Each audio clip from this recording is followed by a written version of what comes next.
You're watching the 2022 Three Minute Thesis. Thank you so much for joining.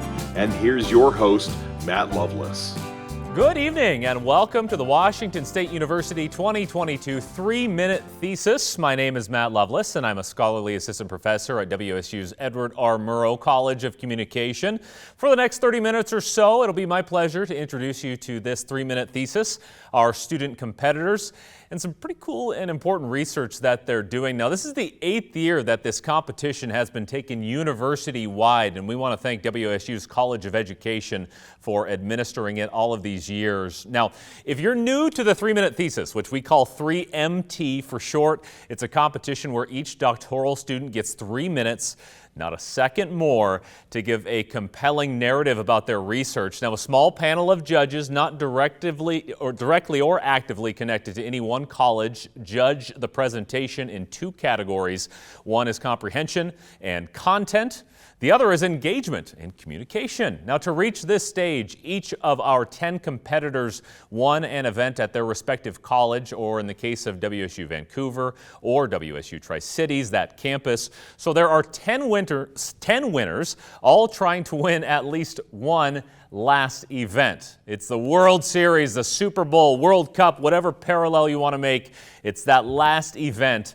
It is their championship. Top prize today wins a $3,000 travel grant to a conference or symposium within their field of research.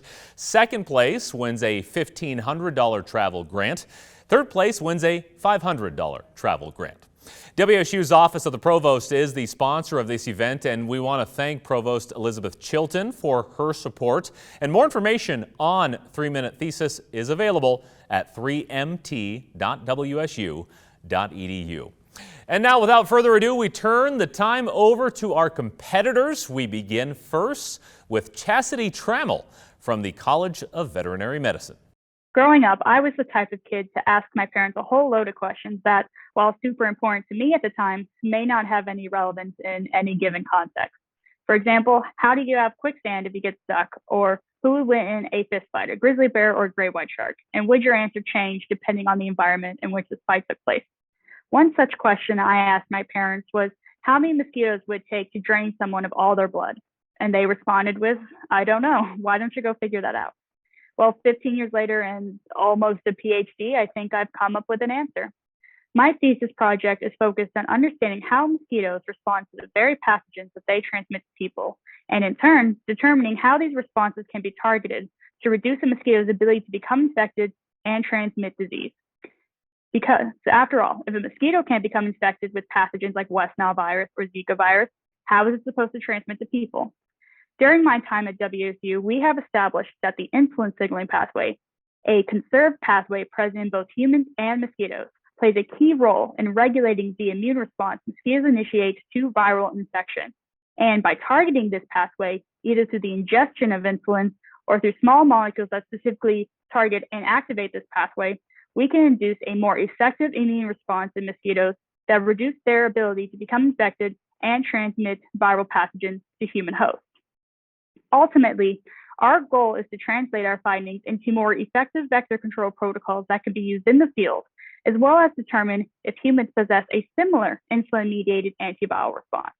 Because with over 80% of the global population at risk for exposure to mosquito-borne pathogens, it's not enough to address mosquito-borne pathogens at the vector level. We also need to address this at the human level as well. Because while it takes between 1 and 1.2 million mosquitoes to drain someone of all their blood, all it takes is one mosquito to bite and infect someone, leaving them with a debilitating disease that causes human suffering and potentially death. Thank you for your time. Well, that was wonderful, Chasity. Our next competitor is Mohammad Aghababaei, representing the Voiland College of Engineering and Architecture. Hello, everyone. Can you believe that about 500,000 deaths caused by contaminated drinking water each year around the world? Oh my God, that's a lot. The cost of freshwater pollution just in the United States is over $4.3 billion per year. And we all know that rivers are one of the main resources for freshwater. Therefore, we should care about contaminated rivers, as you can see in the left side of the figure number 1. But the question is how? By using computer models to understand solute transport processes, in which we should consider the mass exchange between the main river flow and groundwater flow through a porous media known as hyporheic zone, which is beneath the riverbed, as you can see in the figure number 2. Now you might ask this question that, do we have any mathematical models by which we can predict solute transport processes in river corridors? Good question. The answer is yes. So what's the problem? The problem is that unfortunately all the mathematical models that we have are not compatible with tracer test data. Yes, all of them. And that's really the bad news. But why? Because they all assume instantaneous mixing for the solute that comes to the main river flow. Let me give you an example. Have you ever thought what happens when you put some sugar into your coffee? Does it mix immediately? Let's think about it. I don't think so.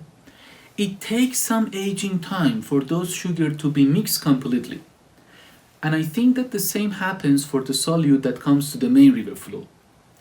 Therefore, in our modeling, we should consider the residence time of solutes, not just in the main river flow, but also in the hyporheic zone area, as you can see in the figure number 3, that shows those residence times with 2 clocks, one in the main river flow and another in the hyporheic zone area. It is worth mentioning that the concept of aging has been already used in other fields also, like population dynamic. As my dissertation, I'm investigating such a model. What would be the benefits of that? If I could find that model, we would be able to manage contaminated rivers more precisely than before, and in a way that it is compatible with tracer test data. Therefore, we would have a healthier environment, as you can see in the right side of the figure number 1. Thank you very much. Excellent job, Mohammad. Up next, representing the College of Nursing, is Kaylee Drumm. There is no planet B. The planet that we call home today is the only planet our children will inherit. Experts say we're in the middle of another great extinction event, and we already see species and entire ecosystems disappearing at unprecedented rates. As humans, we deeply feel this suffering as well. The physical health effects of climate change on humans is well documented, including surges in respiratory illnesses, massive natural disasters, and decreased access to food and clean water. It's plain to see the physical repercussions of climate change. However, human suffering goes beyond physical pain. Experiencing current climate-related disasters while also anticipating future catastrophic events weighs heavily on the minds of millions, especially in vulnerable populations like adolescents and children who feel their futures at stake. Mental health experts worldwide are pleading with researchers and policymakers to view climate change as a threat to people's mental well-being. The knowledge of the state of the earth is inescapable, with virtually limitless access to news and media. In particular, children and adolescents are an extremely vulnerable population as they have easy access to this information, but are at a critical stage in their psychological development. Researchers recently surveyed 10,000 young adults worldwide regarding their thoughts about climate change and government inaction. Over 50% cited feeling helpless, angry, anxious, guilty, and powerless, and 75% stated that they were frightened about the future. While these statistics are profound, they are not enough to capture the whole experience of living under the weight of climate change and what it means to someone, and we are still left with a gap concerning what it is like for children and adolescents of the world. Youth can feel anxiety, uncertainty, and hopelessness regarding climate change, and they don't always have the ability to process and voice their feelings. I noticed this in my own child, which prompted me to go on this journey and to help give voice to the voiceless. As a nurse, I've personally seen people struggle with climate-related fears and not know where to turn. Nurses are called to understand patients holistically. We are to uncover how various factors affect someone and provide the best treatment and interventions available. But this crisis goes well beyond what we can do as nurses. Addressing the fears of millions of youth requires a global team of psychiatrists, social workers, school nurses, pediatricians, and parents and guardians. Trying to help millions is overwhelming, but it can begin by starting a conversation. My dissertation begins this conversation by asking kids a question no researcher has yet. Tell me what it means to you to be concerned about climate change. This simple inquiry could provide relief from mental anguish as we validate and assist these children and adolescents through their thoughts and feelings. Please ask youth in your life how they feel about climate change. You may be the only one who does. Thank you. Well, super job, Kaylee. Cody Jasper is up next. Cody representing WSU Vancouver here in this competition. I'd like you to imagine that your ability to detect sound changed on a seasonal basis. It's kind of a weird thought, right? Most of us associate changes in sound detection with age, where as we get older, our ability to detect certain noises decreases. But this isn't true for all animals. In fact, some animals experience seasonal change and their ability to detect sound. A really cool example of this can be seen in a species of toadfish known as the plain-finned midshipman. Midshipmen are a really weird type of fish because they kind of think they're birds. And I don't mean that midshipmen think they can fly. Instead, I'm referring to male midshipmen, which during the breeding season make nests underneath rocks where they call or hum to attract females so that they'll deposit eggs in their nest. You can see a picture of a female midshipman in the bottom left-hand side of my slide. Now, what's really cool is that female midshipmen are better at detecting those male hums during the breeding season. And even more interestingly, estrogen drives this change in female sound detection. Something that we noticed recently is that there's seasonal differences in the density of sound transducing cells, which we call hair cells, on the surface of the female midshipman ear. And you heard me right. Fish have ears. I'm not crazy. You can see an outline of a female midshipman ear in the bottom right-hand side of my slide. Now, if we zoom way in on the surface of that ear and take two photos from snapshots in time, one during the winter non-breeding season and one during the summer breeding season, which we can see right above that ear on my slide, we notice that there's changes in the density of hair cells between the two seasons, where during the summer breeding season, there's a higher density of hair cells, which are responsible for the transduction of sound into an electrical signal that the brain can interpret. My thesis focuses on how estrogen drives this change in hair cell density and how estrogen communicates with these hair cells to produce changes in sound detection in the female midshipman. This research provides a strong foundation for future research that can focus on things like mitigating age-related hearing loss and maybe even preventing hearing loss. Thank you. Great job, Cody. Jessica Dickson is next in this competition. She represents the College of Arts and Sciences. Learning to count, you may have used your fingers to help you, possibly even your toes. But eventually, you ran out of digits and had to use other tools to help you enumerate. The field of combinatorics continues this process, providing us with other methods for counting collections of objects. For example, consider your WSU password. Even a simple 5-letter password has over 1 million possibilities. Your WSU password has a minimum length requirement of twice that.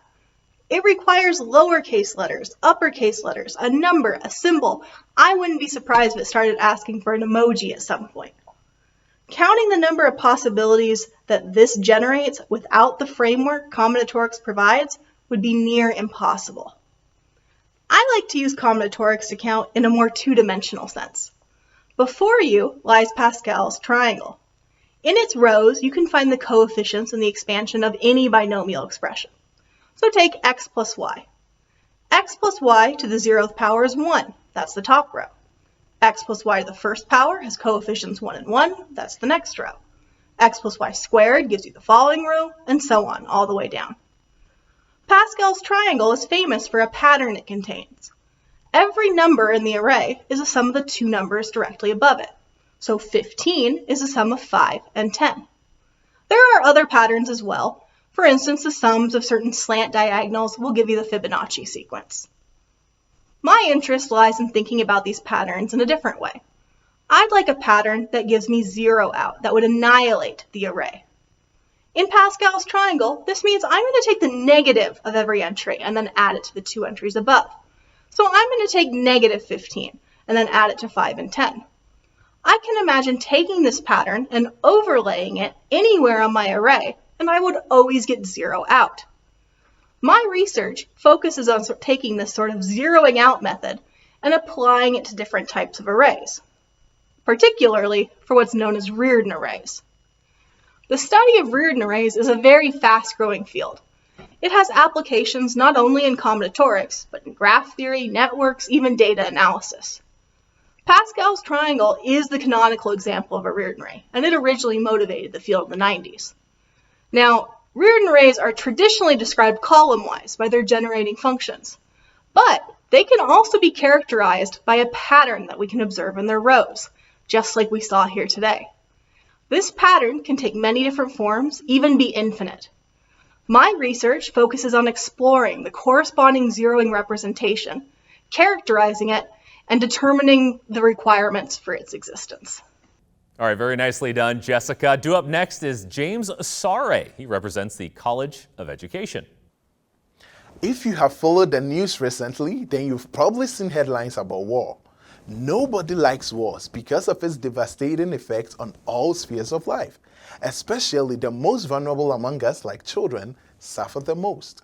While we currently sympathize with the war happening in Europe, there is another war happening right here in the US that started long before the Civil War. This war is called gerrymandering, named after a US politician, Albert Gerry, governor of Massachusetts, who signed a bill in 1812 that created a district in Boston and resulted in him winning the election. The old adage, the pen is mightier than the sword, may be true after all. Gerrymandering is the practice where politicians purposefully change election district boundaries to favor their party or socioeconomic class while damaging the chances of their opponents. Look at the images on the slide. What does an old newspaper from 1812 with a monster shape have to do with a district map or a school child? Everything. The monster shape is the first record of a gerrymandered district, and its effect, like other historical wars, has been devastating. Why does this matter? Every 10 years in the US, a new census is conducted to account for population changes in districts, and district boundaries are redrawn all over again. Interestingly, small shifts in the size of the majority can add to incredibly significant outcomes in terms of reducing the influence of black voters, transparency in governance, policies, and many more. Because public school districts lie within the boundaries of a county or district, redrawing these boundaries affects the assignment of children to public schools. The problem of assigning children to schools is an overly complicated one, and advocates have suggested the use of computer algorithms for this because they claim they are nonpartisan. Surprisingly enough, there is no mathematical or experimental evidence that supports this claim. Policymakers, nonetheless, have been relying on algorithms to justify their policies. This is where my research comes in, looking at the effect of direct application of gerrymandering algorithms on perpetuating segregation in schools. The picture of the brightly colored district map was generated from my research as a result. Using 3 different metrics, some well-known gerrymandering algorithms were analyzed. My findings are novel, and my research aims to curb inequities in the assignment of minoritized children to public schools. My work will ensure that gerrymandering does not become an antagonist in access to educational opportunities for minorities, but become a protagonist for diversity. Because together we stand, divided we fall. And that little boy in the corner over there enjoys an equal opportunity to a well-resourced school. Thank you. Well done, James. Now, Sheena Sharma is next up. She represents the College of Pharmacy and Pharmaceutical Sciences. It is a common saying that there are no shortcuts to safe medicine. I mean, people don't respond to drug therapy in the same way. Drug overdose deaths remain high according to the Centers for Disease Control and Prevention, with about 800,000 people dying from drug overdoses since 1999. So to make safe and effective drugs, the development process includes drug testing on humans, which takes a lot of time and money. It is important to understand whether we achieve a drug amount in the body that is adequate for the desired effect. Particularly in drugs that are given orally via mouth, there are challenges in achieving the required amount of drug reaching the blood circulation and the body's target organs. Now, there are various factors, including external ones such as food and co-medication. Then there are also internal factors such as genetic makeup and protein levels. These factors can change how much of a drug is in a person's body or how well they respond to a drug. This can cause a person's response to a drug to be different from one individual to another. My research project focuses mainly on developing a mechanistic understanding of how food and a person's genes affect drug levels reaching the body. It is critical to understand the factors leading to variable drug responses for narrow therapeutic index drugs. For example, phenytoin, a commonly used anti-epileptic drug, where the margin of safety is very narrow, that is, higher drug levels can lead to toxicity or lower drug levels can lead to lack of effect. As these factors are patient-specific, fixed dosing is certainly not a great idea as it may lead to variable drug response. To address the inter-individual variations in drug response, my research uses laboratory-based experimental tools and physiological mathematical modeling to account for drug properties and the body's physiology to virtually predict drug concentrations in the body. Further, these predictions can be compared with observed clinical data to confirm our virtual clinical trial. The ultimate goal of my work is to understand the factors leading to variable drug behavior in body, which can help ensure that every patient receives optimal therapeutic outcome from medicine. So imagine using these laboratory-based experimental data and computational tools. Wouldn't it be fascinating if you could design effective virtual clinical trials or get precision dosing? I think the answer is yes. What do you think? Well, nicely done, Sheena. Renan-Lopes is the next competitor. He represents WSU Tri-Cities. Hi, my name is Renan-Lopes. I am a graduate student here at WSU Tri-Cities. I am from Brazil. And you guessed it, as a Brazilian, I love barbecue. I love Brazilian barbecue. For me, is the best. So my research here consists on addressing some of the issues related to livestock industry, and more specifically to methane emissions. So livestock, unfortunately, has a huge carbon footprint, mainly because of these methane emissions. And to understand a bit more about these methane emissions, we need to understand where it comes from. So it comes from a part of cow's stomach called the rumen. So the rumen is the first and largest compartment of cow's stomach. It is where most of the degradation of feedstock material occurs. And that degradation is through the action of fermentative bacteria and other microorganisms that takes that feedstock and converts and breaks down to volatile fatty acids, or VFAs. And it is these VFAs that actually the animal utilizes and absorbs for production of the products that we're interested in the animal, like milk and meat. So VFA production is very important for farmers, for the productivity, and during this breakdown, this material, other products are also formed, like hydrogen and CO2. And because this whole fermentation process occurs in an anaerobic environment or environment without oxygen, hydrogen plays a central and crucial role in how well these bacteria can break down that feedstock material. So accumulation of hydrogen is very bad. It leads to very inefficiencies in this whole process, and is actually naturally kept low through the action of methanogens. So methanogens, they consume that hydrogen and CO2, but they unfortunately use it for the production of methane. So upon inhibition in the lab, what we've seen is when methanogens are taken out of the picture, we see that accumulation of hydrogen, and the ability of bacteria to break down that feedstock material it's inhibited. So my research consists in trying to find alternative pathways or alternative microbes that can utilize those same substrates, hydrogen and CO2, but for the formation of more volatile fatty acids, more specifically acetic acid. So we're working with some bacteria that can be found in other anaerobic environments where we see them prevail over methanogenesis. So an interesting one is the kangaroo microbiota. So you'll be able to cultivate some of the bacteria found in kangaroo. Kangaroos actually rely in a very similar process for the energy requirements through VFA production, but with no or very little methane production. So we successfully able to introduce them into Romo cultures in the lab and have improvement on VFA production. So hopefully those will be future tools for the farmers to realize. Renan, great job, and I'm sure everybody out there now hungry for some Brazilian barbecue. I am. Well, Yafang Lee is next. Yafang from the Carson College of Business. Since 2015, many organizations have invested heavily in fitness tracker as part of corporate wellness program, aiming to improve employees' health while reducing health insurance costs. For example, Target gave over 300,000 fitness trackers to employees for free. For these organizations to realize the anticipated value from this investment, employees need to use fitness tracker constantly over time. However, the problem is that a significant number of employees gave up using fitness tracker within the first 6 months.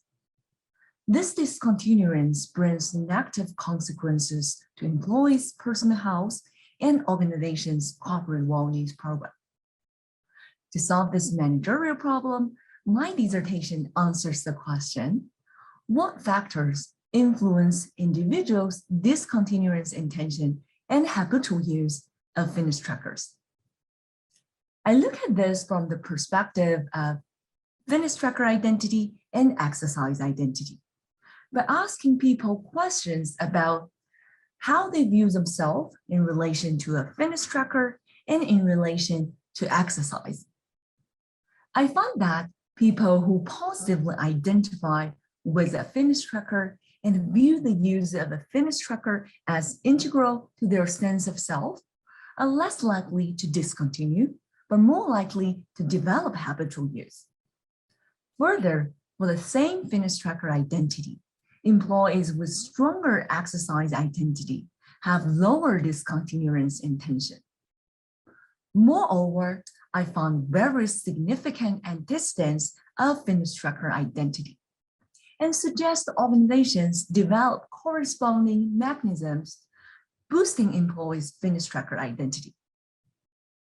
For example, corporate wellness program managers can encourage employees to perform 4 actions through the use of fitness trackers: evaluating fitness activity performance in relation to others or based on their own history records, receiving reminders or receiving rewards for performing fitness activity.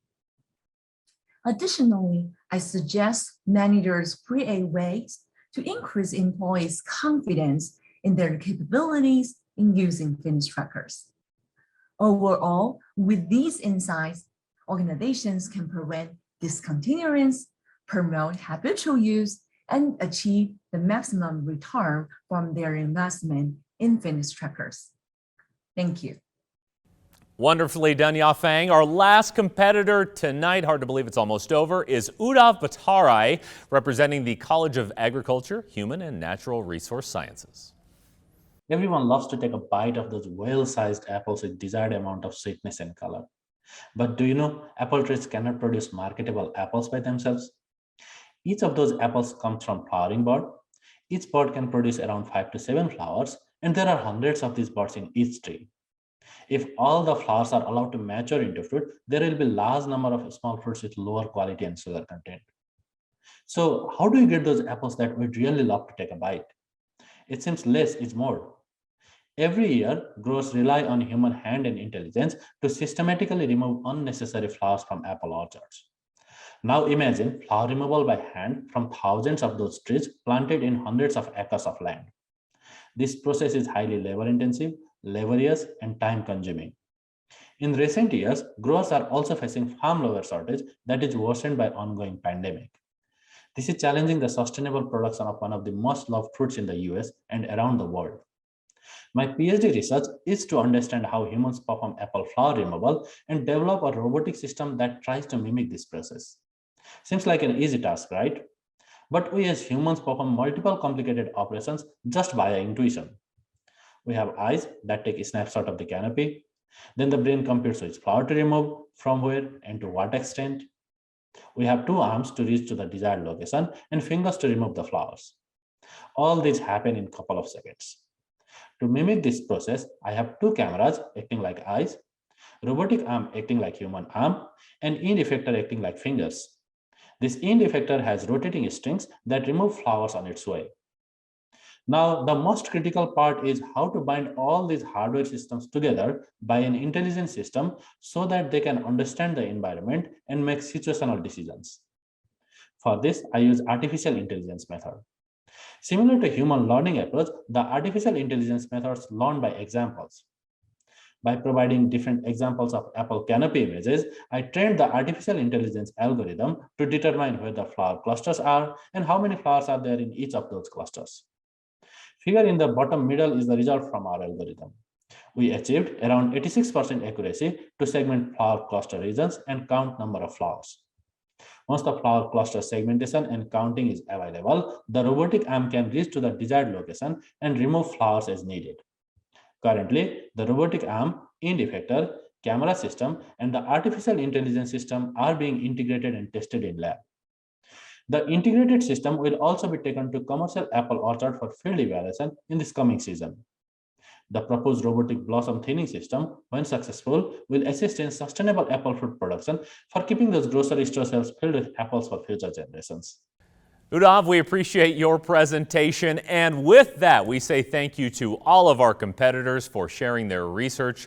We also appreciate our judges. We have the scores back from our live score tracker. We just need a minute or two to enter those into a little fancy graphic for you. So while we do that, we're going to show you this neat video from WSU's Cougs Behind the Crimson series, featuring head cheesemaker Sarah Beal and the work that happens at the WSU Creamery. My name is Sarah Beal. I'm the cheesemaker at the WSU Creamery. I actually had never made cheese until I started working here. I did not know how much went into it. Large companies are not hand cheddaring their cheese, right? And so it's very, very hands-on, which is actually part of what I like about it. Cheddaring is just flipping and flopping the cheese. We're keeping all surfaces of the cheese nice and warm because the table is heated. We're also stretching the cheese to release moisture. We get milk from the WSU dairy. We pick it up every day and we use all of their milk to make our cheese. I grew up on a cherry and apple orchard, and so agriculture has really always interested me. Everyone always has to eat, so there's a little job security in it. And it was just really interesting, the manufacturing process that goes into all of our foods that we consume, and most people just don't really think about it. The most rewarding part is eating the cheese, okay?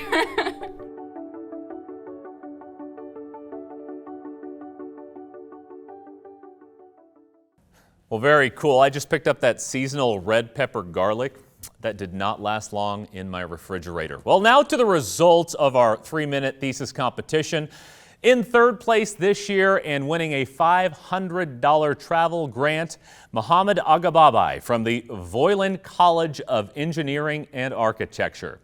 In second place and winning a $1,500 travel grant, Kaylee Drumm from the College of Nursing. And the winner of the Washington State University 2022 3-minute thesis, James Asare from the College of Education. We go to our 3-minute thesis administrator to advise our winner. Thanks, Matt. I appreciate that. Yeah, my name is Brandon Chapman, and for the last 9 years, I've administered the 3-minute thesis, and I really appreciate being able to join all of our guests every single year and hear their amazing research. And James, you're one of those people. I appreciate you joining me on Zoom. I told you that you had won third place, and we'd like to talk to all three of those. Plot twist, you have not won third place. You are this year's 3-minute thesis winner for Washington State University.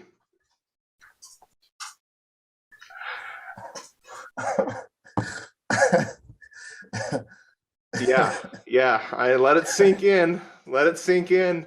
Hey, what do you think, man? What are you feeling? I must say that I congratulate all other contestants, and everyone did a great job. Being able to qualify from your college, it's not an easy thing. And being able to talk about the work you're doing in 3 minutes, it's not easy. And I think everyone really put in the work. I congratulate everyone and I appreciate their effort. I must say that winning this has also caught me by surprise. I did my best, and I must appreciate all those who have supported me to this point. I'm just lost for words. I'm just lost for words. But I must say, everyone put in